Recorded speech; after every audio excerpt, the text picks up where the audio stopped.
Yeah, when Michael Saylor was like, hey, we're going to actually sell Bitcoin to pay dividends, that's where you get into sort of the, I know you guys hate the Ponzi adjacent characterization. Yeah. It's just wrong. The concept though is very simple, which is that, one key part of a Ponzi scheme is that you fund the payments to new investors, to old investors with new investors coming in.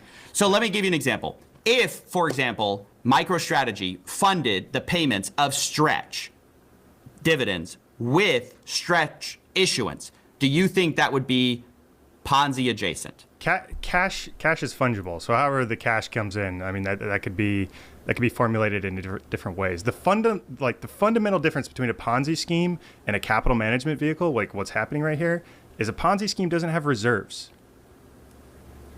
This capital vehicle has reserves. It has reserve capital.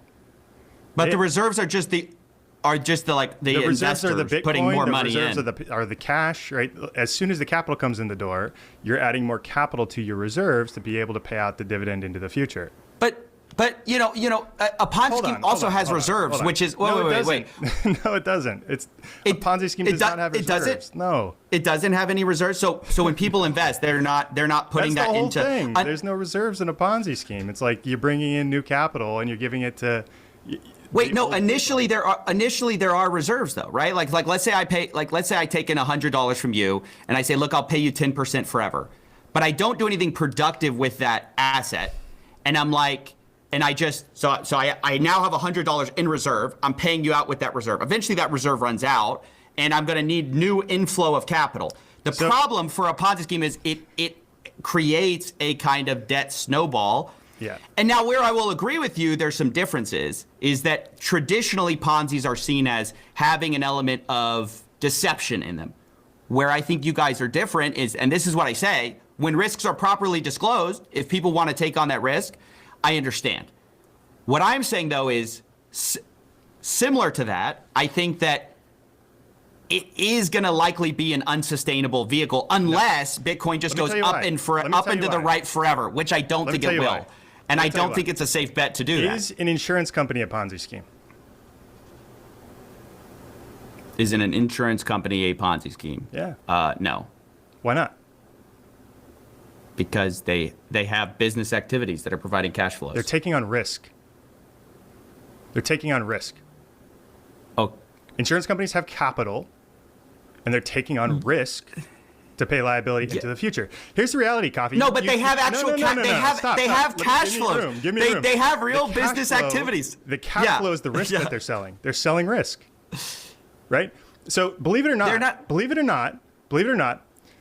almost 100% of the claims that get paid out on insurance company balance sheets is from premiums that they're collecting in the door.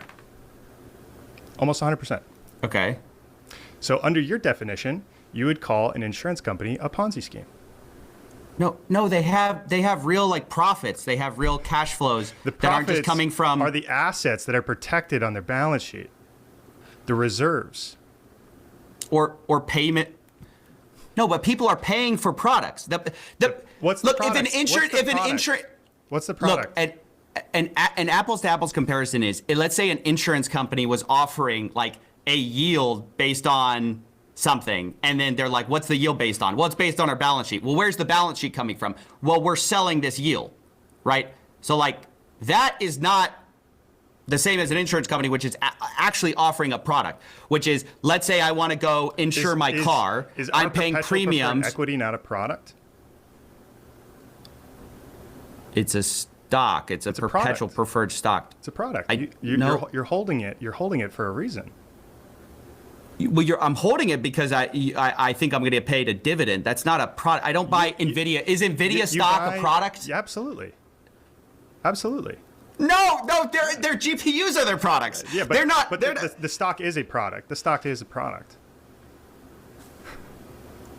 No, it's not. People can hold it to store value, right? There's other things you could, our perpetual preferred equity instrument is a product. It's not though. Your insurance policy. Is your insurance policy a product? Your insurance policy, Yeah, your home insurance policy, is it a product? it would be a product, yes. Yeah, but it's so not what's a the difference? stock in a You're company. buying a financial contract. An insurance policy is a financial contract. Of I indemnification. just It is. I just That's disagree. I that's just what it is. It's I a just disagree. contract. It's a Like, when you product. file your homeowner's insurance, it is a financial product. It's a financial contract to indemnify you in the event of a loss. That's all it is. Yeah, I just no. Our That's perpetual fine. preferred equity That instrument is a financial product.